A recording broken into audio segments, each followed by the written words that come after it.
Kinalisay, bigaya ng buhay. Sa'yo lang laging araw ay namamahal. Sa talang liwanag mo dalisay, bigaya ng buhay. Sa'yo lang laging sa gitna ng gabi ay nakilala ka. Tila ba nanda? Nabiyak na hindi naasahan. Biyak na bituin natatanaw. O katangi-tangi kang nagliling sa'yong galak. Dalisay, dalangin kang tunay. Mapasakit dalisay, ligaya ng buhay. Sa'yo lang lagi, sa dalang liwanag mo.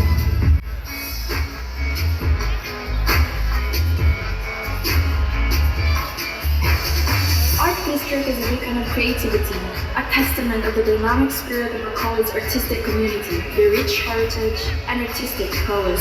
As I glide through the streets, I embody the essence of Macaulay's artistic soul.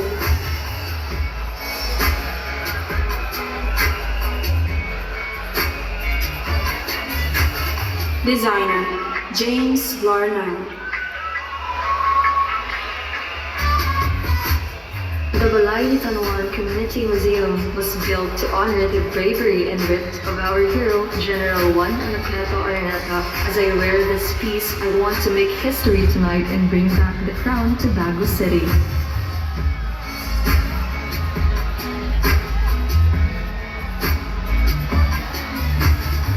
Designer, Johnny Jam Himera. The Balay de Fort sa Payao, built in 1933, stands as a testament to the craftsmanship while being a symbol of resilience and elegance. As I wear this gown, I pay homage to Hacienda Teresa.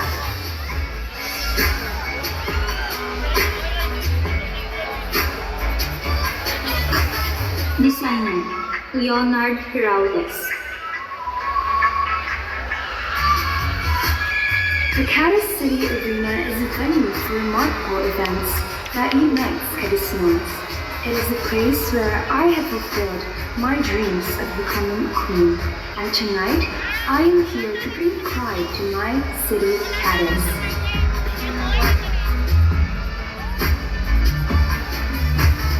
Designer Tony Ramos.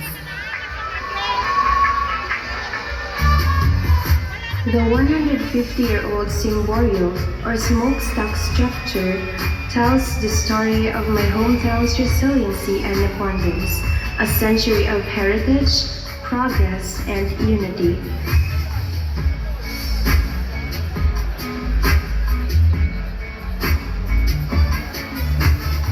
Designer, Nagar Clavel Patohanan. The zigzag road of Candini is a representation of resilience of Candelians and an epitome of transformation and a living testament on how this municipality remained steadfast when the early settlers toiled the forest enduring hardships.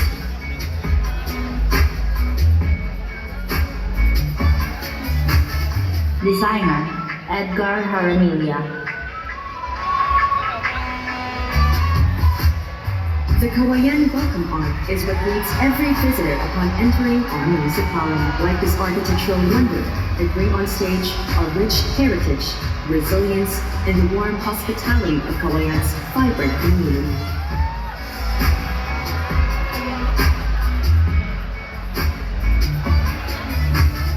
Designer, Edwin Benitez. The majestic lion structure seen upon entering the beautiful town of Don Salvador Benedicto is a symbol of our bravery and drive for greatness. I am ready to let the entire Panaad hear my lion's roar.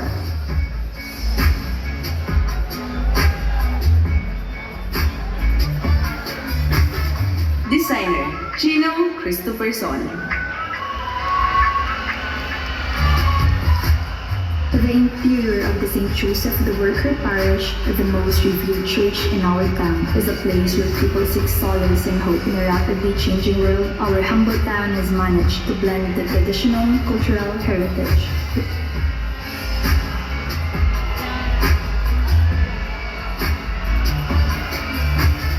Designer, Briley Mirasol Hipon. The city rotunda serves not just an important landmark, but also provides for immaculate inspiration among Escalantehanos, as it stands high and proud, witnessing how history unfolds over the years.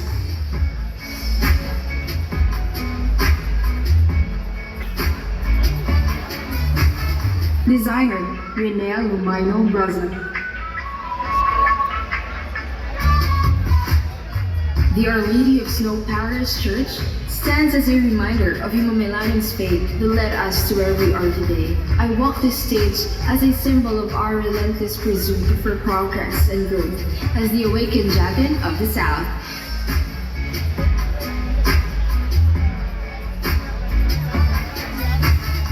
Designer, John Anthony P. Bermudez. The Hinigaran's Arcs of Unity and Progress embodies the town's economic potential and unity among leaders with hands clasping together. With this gown, I wish to reflect our rich handicraft tradition and my municipality's vision for growth.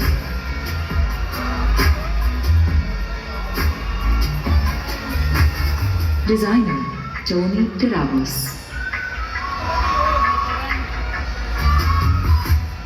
My gown takes cues from the timeless colonial architecture of the Gabaldon Building, found in the Luis C. Trevilla Elementary School. Just like the historic structure, my gown reflects durability and elegance.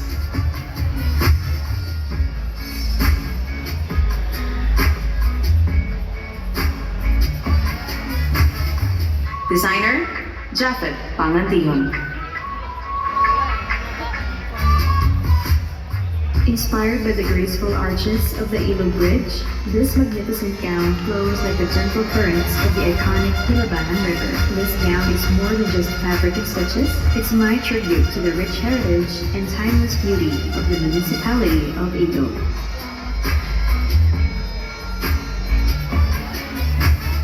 Designer, Leonard Giraldes.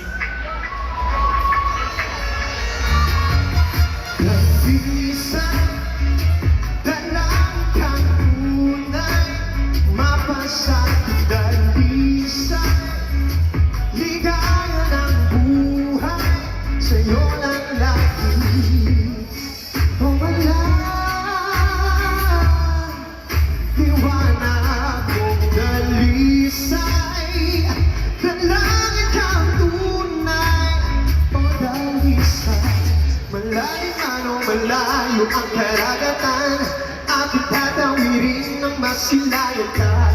Ang matayog na buwan ay iyong asahan at isusukitin kung iyong kailangan. Tatangalayan ang mga kulan, biyota mo sa iyong mga mata. Dala ng ibang alinlangan, ikaw lang ang kasagutan. Talagang di ang hirapan ka ng may likha. Isa kang anghel na bumaba dito sa lupa. Dalangin kang tunay, mapasakit dalisay, ligaya ng buhay, walang lisay. Bituin na tatanaw, o katalikan ang ikaw, nagbibigay sa iyong galaw. Isabella's iconic 70-year-old 45-foot steel cross at the hilltop known as the Glory Hill is our symbol of faith. And like this landmark, I will stand tall as I represent my beloved Isabel.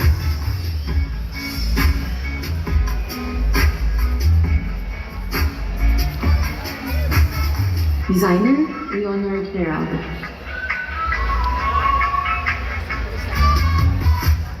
The golden retablo of the new cathedral.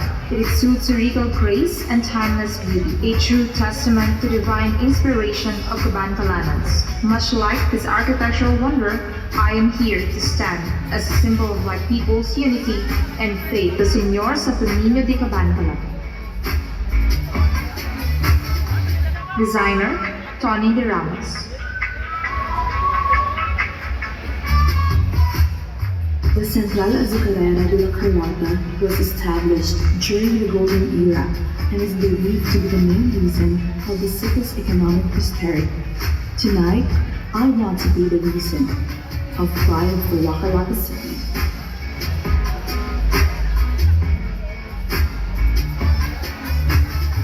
Designer, Mamalay.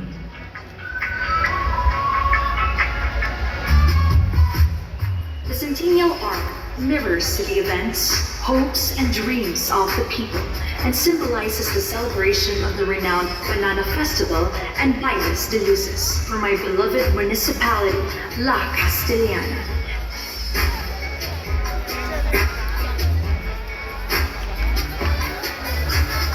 Designer, Kelly Quatchon.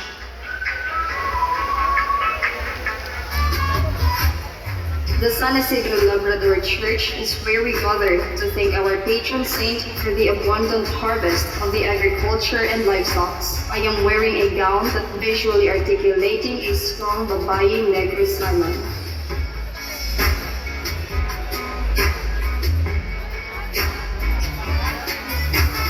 Designer, Briley Hiponia.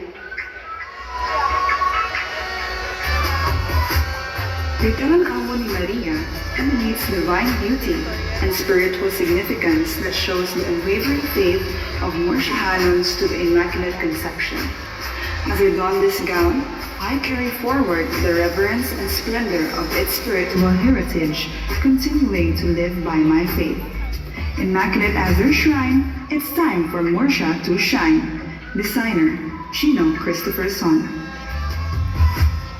The St. Michael of Archangel Parish Church is a bastion of faith that pays homage to our patron saint. I will conquer this sage, embodying the purity and holiness of our church, blessed by the guidance of St. Michael the Archangel. Designer, Mr. Gilbert Estanol.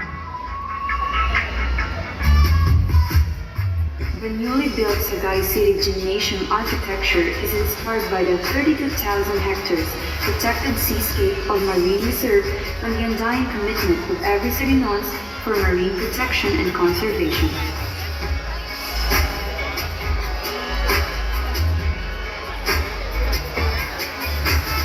Designer, Tony De Ramos.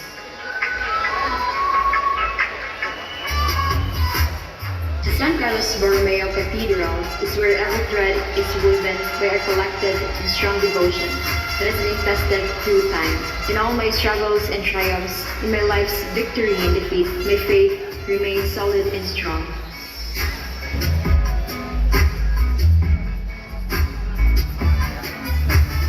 Designers, Joseph P. Urbin and January Villanueva. The Nuestra Senora de la Candelaria Parish Church is a representation of our faith and devotion to our patron saint. I walk across this stage with the faith that was honed by my hometown and with a goal to make San Enrique proud.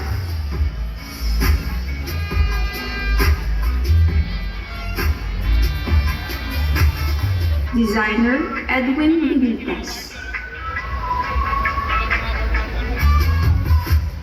Balay Negrense was formerly owned by a rich sugar baron of Ceylon, Victor Fernandez Gaston. It is a symbol of Negros Occidental's enduring spirit while honoring my history and cultural heritage.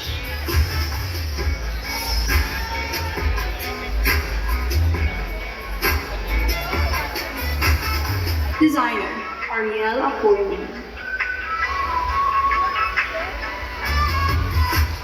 The abandoned Miracle Mines was once a thriving mine site. It captures the imagination of visitors with its remnants and stories of the mining industry's past. And tonight, I am ready as I carry with me the rich history of Sipalay.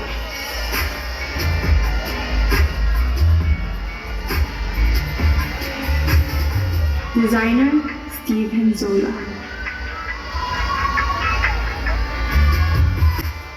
The ruins of Talisay City, which is the inspiration of this gown, is considered to be the Taj Mahal of Negros Occidental, a beauty that withstood the trials of time. Like this icon, I can weather the storms and stand firm despite the challenges that may come my way.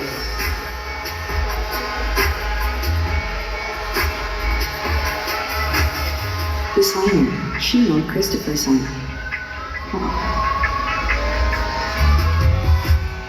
Kahayan. Toboso is known for its great wonders, yet above all, it is our town's lighthouse which has withstood storms and provided a beacon of hope even in difficult times for us Toboseños.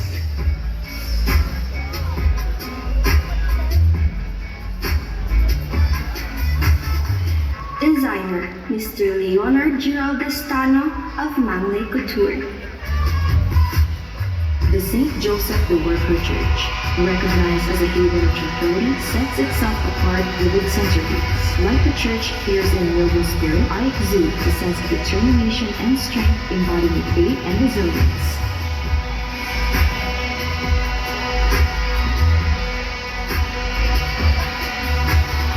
Design, Gino Christopherson.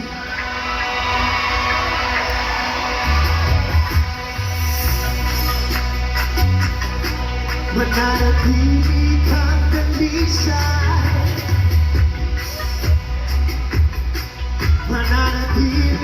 Mananatili kang dalisay.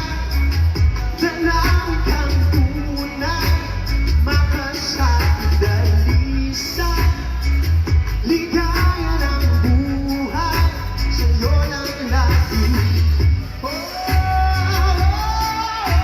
Sa dalang liwanag mong dalisay, ligaya ng buhay, ang dalisay, ang dalisay.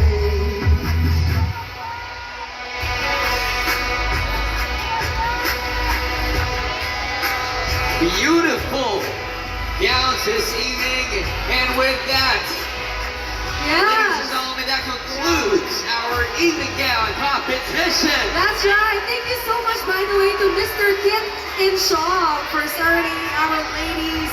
And of course, ay nako, grabe, narinig ko na naman. Parang nasa pier tayo, Robby. I know. We got different queens right here Grabe, on the they're- stage. Yes, their gowns feature the architectural wonders of their different LGUs, of course, of our Lin Eyes. I From love their that, festival like- costumes to their swimwear. Hanggang ngayon sa evening gowns nila, makikita mo pa rin yung history